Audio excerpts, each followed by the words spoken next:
14 अगस्त 2023 की बात है। हम सभी लोग नागपुर में थे।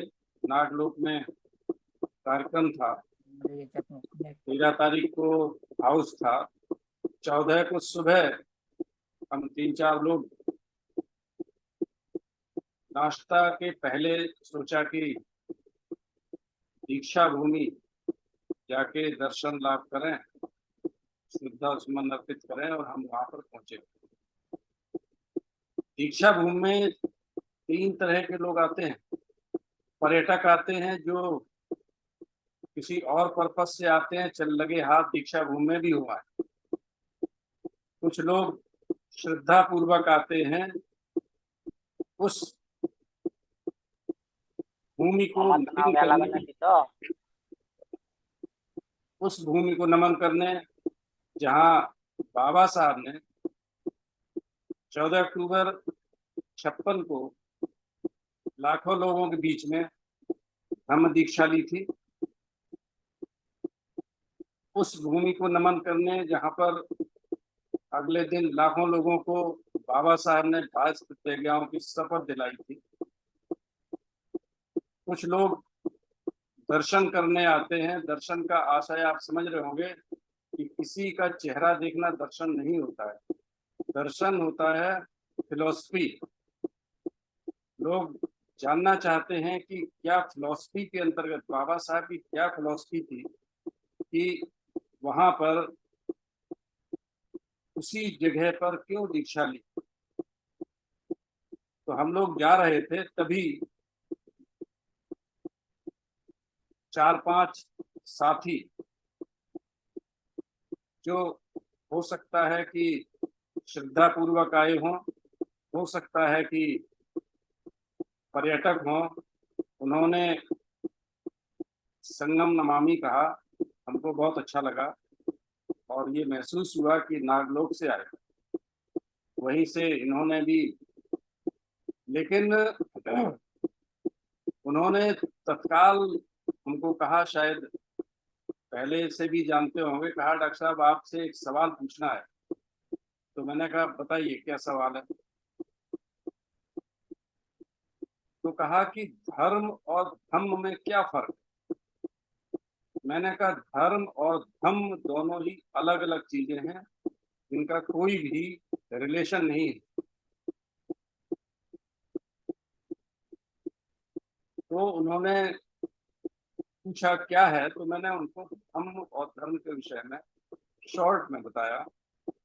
तो उन्होंने एक तर्क किया कि धम्म पाली में अगर है और सांस्कृतिक रूप से इसको धर्म कह दिया तो क्या हर्ज हो गया।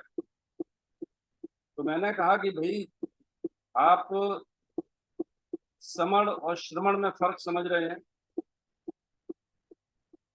धम्म और धर्म में अक्षर का अगर फर्क होता तो हमको इस बात पर कोई जिरह करने की जरूरत नहीं थी। लेकिन ये कुतर्क से, इस कुतर्क से और भी उन्होंने कुतर्क किए, जिनमें से बाबा साहब की बुद्धा एंड धम्मा का जिक्र किया। तो मैंने कहा कि आप कौन सी किताब पढ़ते हैं। तो बताया कि वहाँ धर्म लिखा है, यहाँ धम्म। और वास्तव में बुद्धा एंड धम्मा इंग्लिश में जो ओरिजिनल बुक है वो बुद्धा एंड हिज धम्मा है। और कई एक संकलन है हिंदी के, मैंने भी देखे, हमारे पास भी 4-5 बुक हैं बुद्धा एंड धम्मा की, हिंदी की भी है। इसमें 3 किताबों में तो बुद्ध और उनका धर्म लिखा होगा। एक अभी लेटेस्ट हमारे पास बुक आई है, बुद्ध और उनका धर्म धम्म, वो है, संकलन करता है एम.एल. परिहार सर। तो ये जो धम्म और धर्म में डिस्कशन कोई बुरी चीज नहीं है, अच्छा लगा। लेकिन कुतर्क से कुछ मेरे दिमाग में सवाल आए कि क्या हम लोग इतने समय से, 28 महीने से जो बता रहे हैं, और ये व्यक्ति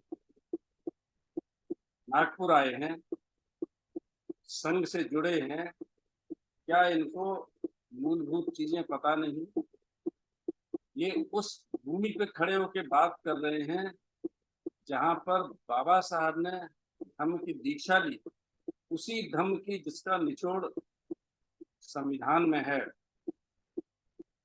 तो क्या संघ की अवधारणा गलत हो गई है, या इनको समझ में नहीं आ रही है, या हमको समझाने का सलीका नहीं है, या ये लोग खड़े हैं इनको समझ में नहीं आ रहा है, या ये जानबूझकर ऐसा कर रहे हैं? एक चीज तो निश्चित है कि समण संघ के विनय मत विनय हैं, जिनमें कुछ भी घटाया बढ़ाया नहीं जा सकता है। हमारे संघ में जो स्पोक्स साथी हैं, एक से एक विद्वान है जो बहुत अच्छे तरीके से समझाते हैं। ये भी तर्क सही नहीं जाता है कि इनको समझाने में कोई त्रुटि हुई है, तब ये निश्चित है कि वो या तो जानबूझकर नासमझ बन रहे हैं, या उनको समझ में नहीं आ रहा है। तो आज मैं चाहूंगा कि सभी के लिए, हमारे बहुत सारे साथी नए भी होंगे, पुराने भी होंगे, हम और धर्म में कुछ फर्क समझ में आ जाना चाहिए। वैसे तो हमारे सभी साथी विद्वान हैं, लेकिन इस अल्प ज्ञान को आपके साथ शेयर करूंगा कि धर्म क्या है और धम्म क्या है। धर्म की बात हम पहले करेंगे। धर्म वास्तव में ईश्वर, आत्मा, पूजा, धर्म अनुष्ठान, कर्म कांड ही धर्म है। धर्म, रिलीजन एक ऐसा शब्द है जो बिल्कुल अस्पष्ट है, जिसका कोई निश्चित अर्थ नहीं। ये विभिन्न स्टेजेस से गुजरता है, विभिन्न अवस्थाओं से गुजरता है, और वही धारणा धर्म कहलाने लगती है। लोग जानबूझ के उसको धर्म के नाम पर, जैसे जब बिजली, पानी, आंधी, तूफान वगैरह के विषय में हम नहीं जानते थे, अनभिज्ञ थे, जो लोग नहीं जानते थे, और उसको रोकने के लिए, उसको शांत करने के लिए, उस आंधी तूफान के विषय में ऐसी घटना फिर ना हो तो कुछ जादू टोना टोटके करते थे, तो वही धर्म हो गया। कभी कोई विश्वास, ईश्वर में विश्वास करने लगे और वो कहीं हमें नुकसान ना पहुंचा दे, तो उसको धर्म के नाम पर लूटपाट शुरू कर दी। कभी कभी ये सोचा जाने लगा कि, बताया जाने लगा कि दुनिया में कोई परम शक्ति है जो हम लोगों को साधे हुए है। गाय के सींग पर पृथ्वी टिकी हुई है, सांप के फन पर पृथ्वी टिकी हुई है, और अगर हम ऐसा नहीं करेंगे तो वैसा हो जाएगा। इसी को धर्म के नाम पर ठगी का एक साधन हो गया। इस शक्ति को शांत करने के नाम पर कर्मकांड हुए, इसको धर्म कहने लगे। कभी ईश्वर के अस्तित्व के बारे में, कभी आत्मा परमात्मा के विषय में, कभी कहते हैं कि जन्म के पहले क्या था और मृत्यु के पहले क्या था, इसके विषय में जानकारी और गलत फहमी फैलाना, इसी को धर्म कहने लगे। कभी आत्मा ने जो बुरे कर्म किए हैं, आगे ऐसे ना हो, उसको शांत करने के लिए ये धर्म है। ये धर्म ईश्वर, आत्मा, परमात्मा का जो झंझट है, जो बवाल है, ये धर्म है।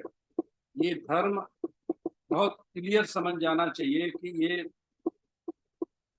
क्या है। धम्म वास्तव में प्रज्ञा, करुणा, शील, मैत्री धम्म। ये धम्म कहीं नहीं लिखा हुआ है, ना कहीं पर जिक्र है कि बौद्ध धम्म, ये तो जोड़ा गया है। धम्म तो हमेशा से रहा है। धम्म के बगैर कुछ नहीं है। धम्म पहले भी था, धम्म आज भी है। वास्तव में धम्म ऐसा है जो एक व्यक्ति को दूसरे से जोड़ता है। धम्म एक मनुष्य, एक इंसान दूसरे के इंसान के सुख दुख की बात करता है। अगर कोई इंसान अकेला है तो धम्म की आवश्यकता नहीं है, लेकिन अगर इंसान एक से दो हैं तो धम्म को मानना पड़ेगा और धम्म को स्थान देना चाहिए। आप समझ लीजिए कि ये जो प्रज्ञा, करुणा, शील, ये धम्म है। हमारे पास तीन ऑप्शन हैं, शासन चलाने के भी तीन ऑप्शन। एक तो ये है कि आप धम्म को अपनाएं या ना अपनाएं। ना अपनाने का मतलब अराजकता, क्योंकि सिर्फ धम्म ही शील, करुणा, समानता, मैत्री इसकी बात करता है, शुरू से बात करता है। या फिर हम शासन सत्ता में दूसरा इंस्ट्रूमेंट प्रयोग करें, वो है पुलिस, तानाशाही। और तीसरा है धम्म और न्यायाधीश। धम्म को, धम्म से जो थोड़ा गड़बड़ी करता है उसको न्याय से ठीक किया जाता है। ये धम्म का ही एक हिस्सा है। निश्चित रूप से अराजकता और तानाशाही में स्वतंत्रता नहीं है। स्वतंत्रता अगर है केवल, तो केवल धम्म में है। बहुत स्पष्ट समझ लेना चाहिए कि धम्म करुणा सिखाता है, धम्म समानता सिखाता है, धम्म स्वतंत्रता देता है। इसीलिए तो बाबा साहब ने इस धम्म को लिया, इस धम्म के विषय में अध्ययन किया, धम्म को संविधान में निचोड़ के रखा है।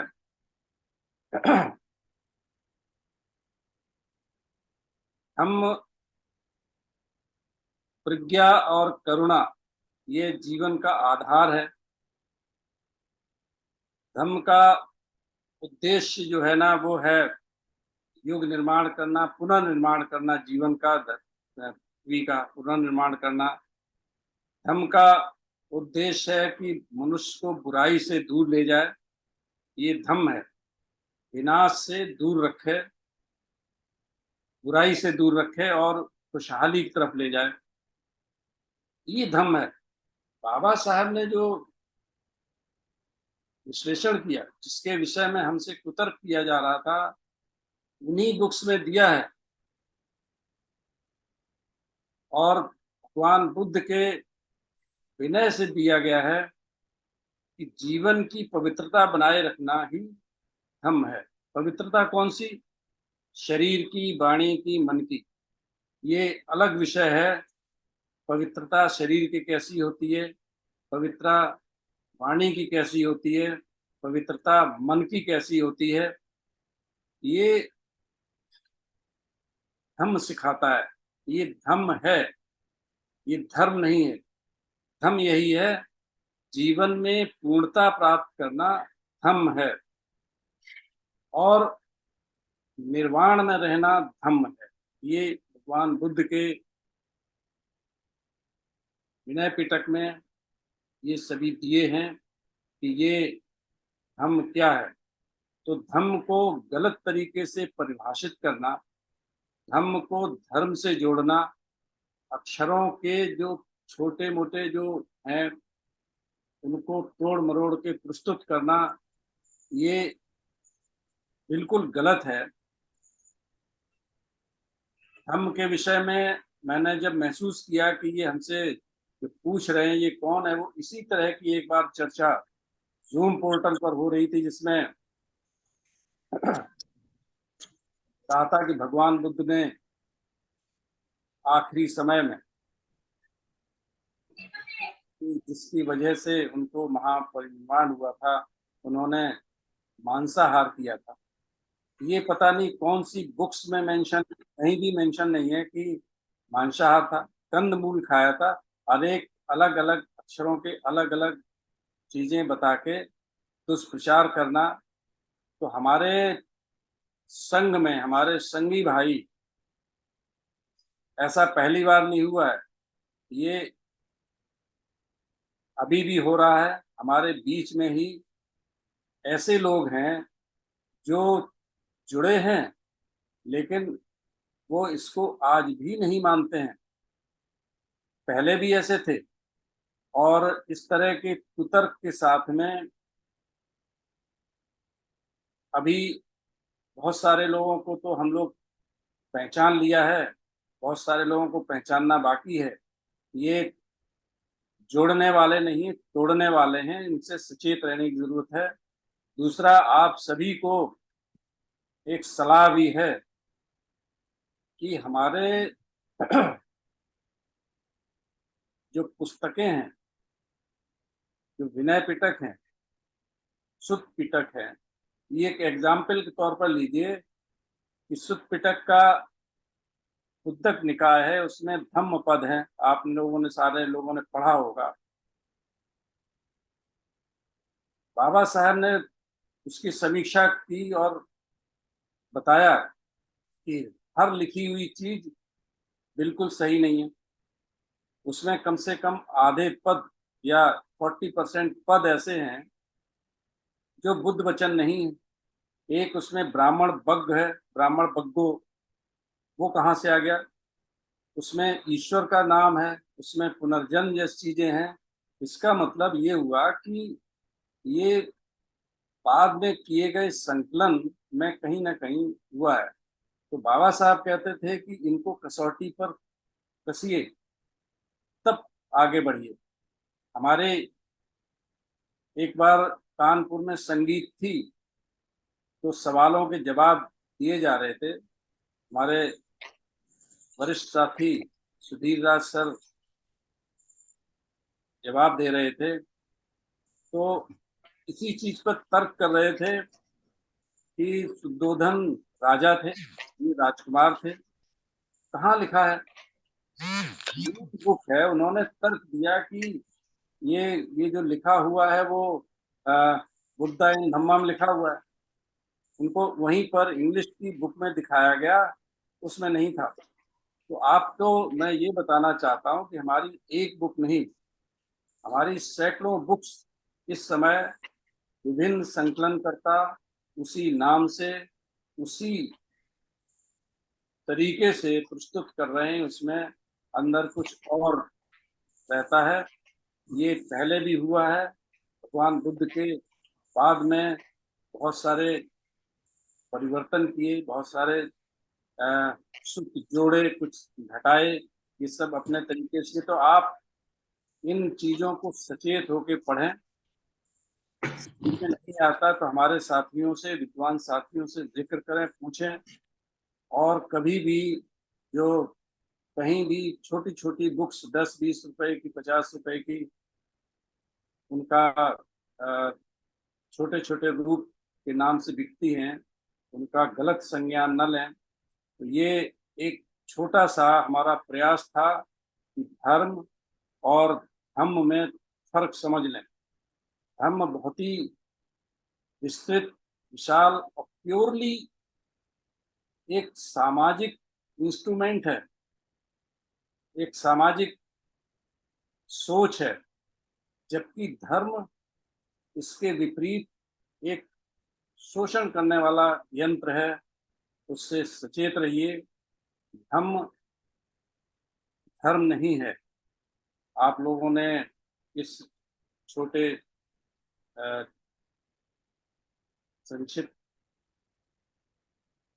भेद को सुना, और कितना सही है, आप इसमें जोड़ सकते हैं, संशोधन कर सकते हैं, प्रश्न पूछ सकते हैं। हमारे वरिष्ठ वरिष्ठ साथी इस समय मौजूद हैं, इसी तरीके का भी सवाल वो पूछेगा।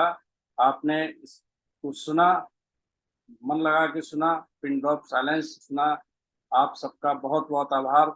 यदि कोई वक्तव्य में गलती हुई तो संग मुझे माफ करे, संग मुझे माफ करे, संग मुझे माफ करे। संगम नमः।